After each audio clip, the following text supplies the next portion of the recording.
Good morning. This is a lesson out of the sheep unit, particularly for animal science. I want to go over some of the basics of a few of the breeds and the industry in general in preparation for your upcoming quiz on the digestive system and the sheep industry. We've discussed this before, but just as kind of a history and to bring your brain back into the space, we have proof that sheep were domesticated before written history, and two of those proofs that people talk about often exist in Switzerland and Egypt.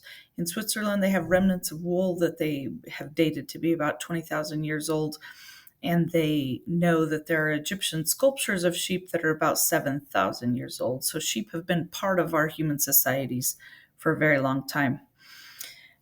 Sheep really have about three different purposes across the world. Ironically, the one we use them for most in the United States currently is meat, but originally their main source of value existed in their wool and pelts.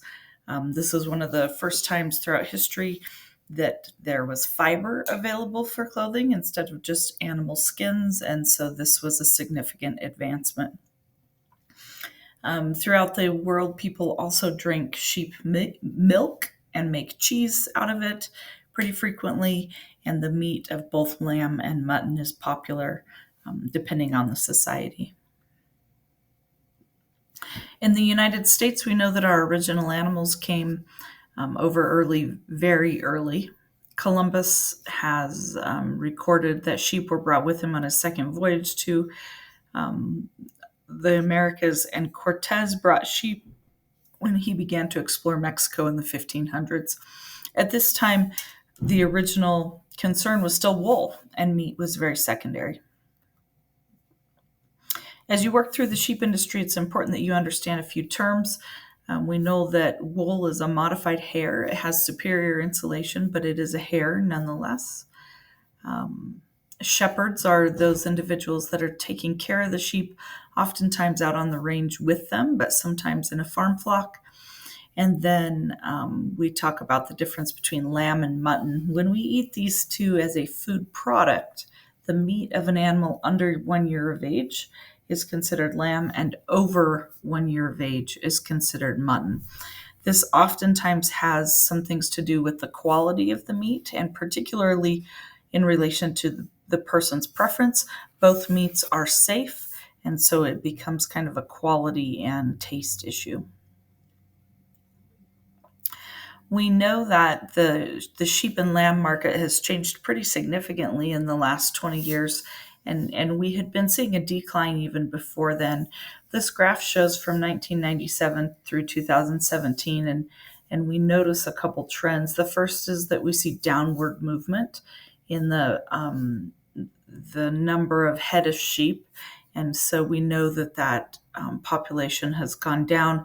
Many times that is linked to demand.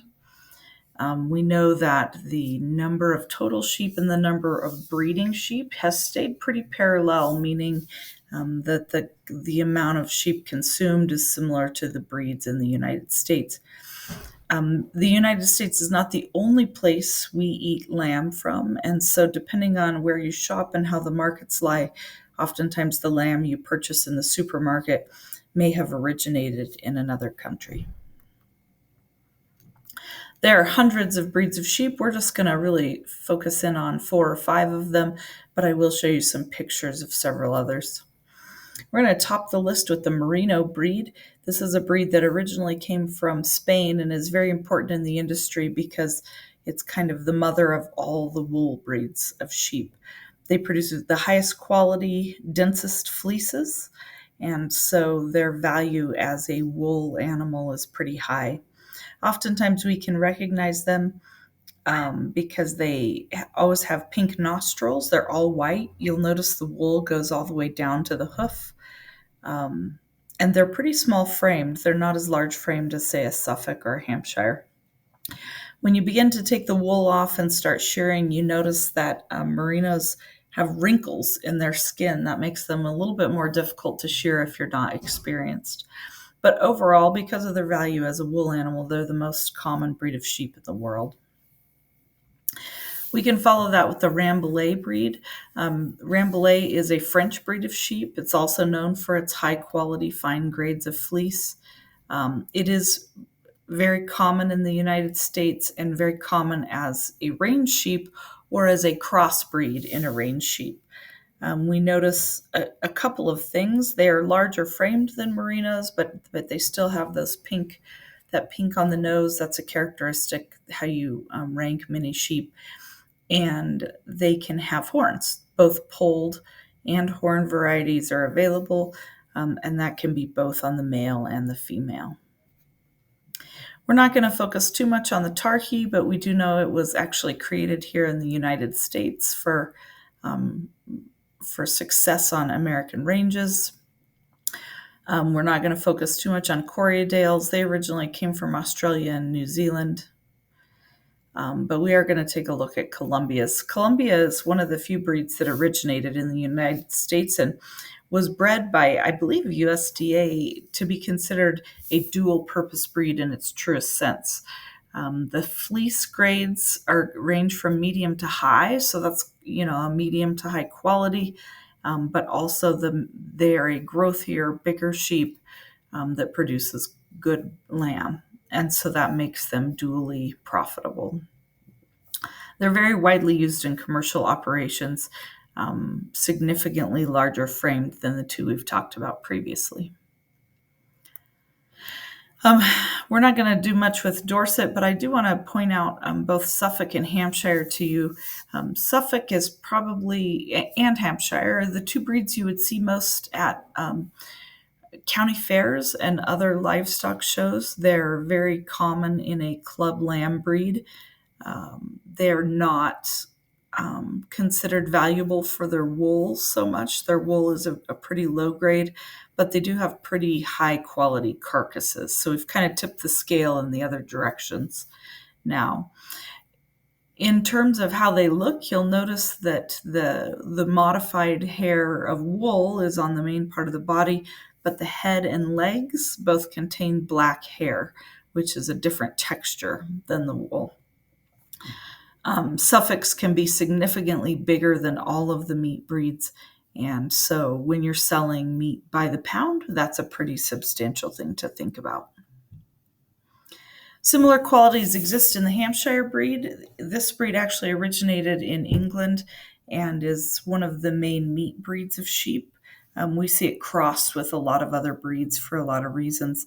It has a relatively low quality, medium grade fleece similar to a Suffolk, but it is a very high quality carcass. Oftentimes we differentiate them from Suffolks because they will have a little bit of kind of a white top or a white cap on their poll.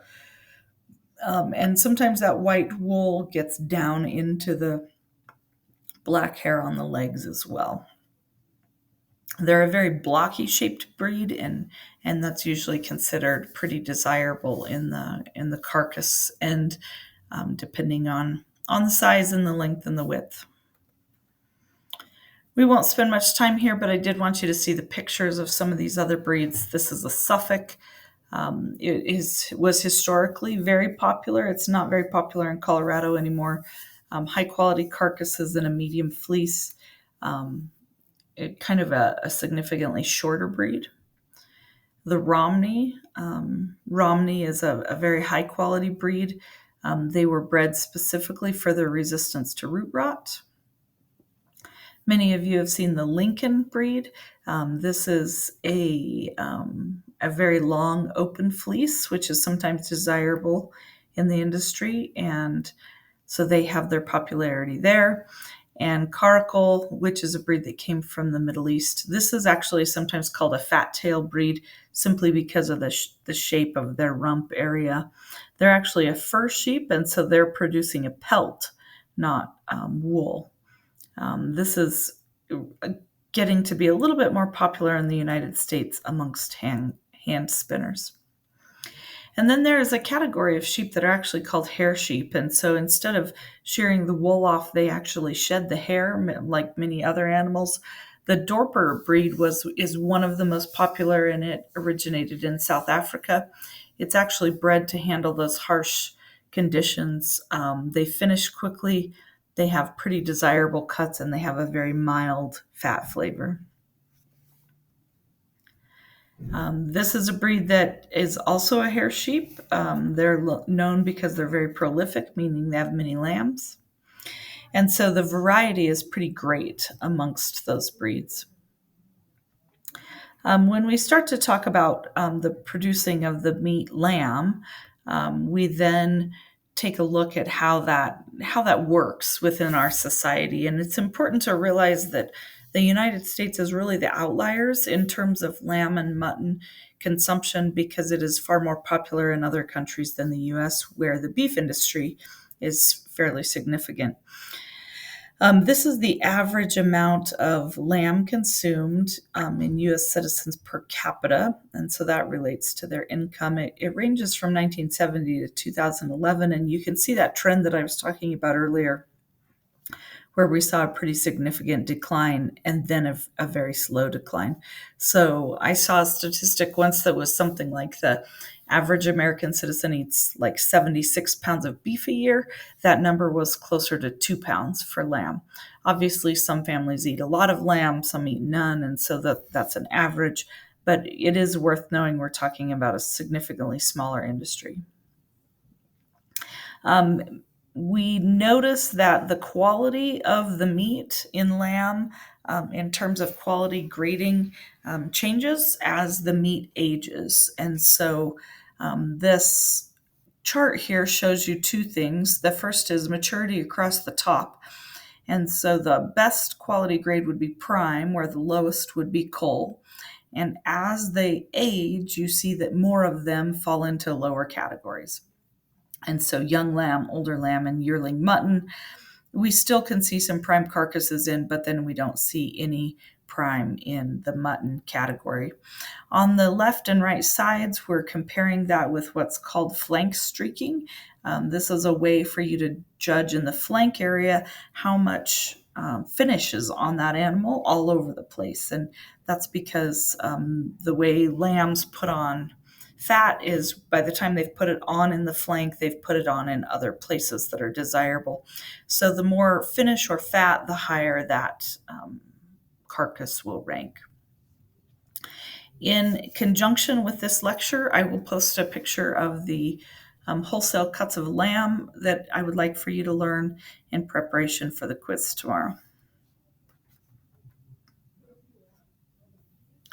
One of the final things that you notice, and I apologize that I somehow cut that slide out of the slide deck, so I will find it while we talk, and that is that when we look at the sheep industry, we see the different types of herds living in different spaces. And I want to, in particular, compare and contrast farm flocks versus range flocks. And then sometimes we also look at flocks that would be through hand spinners, which are people who are primarily raising the sheep for just the wool.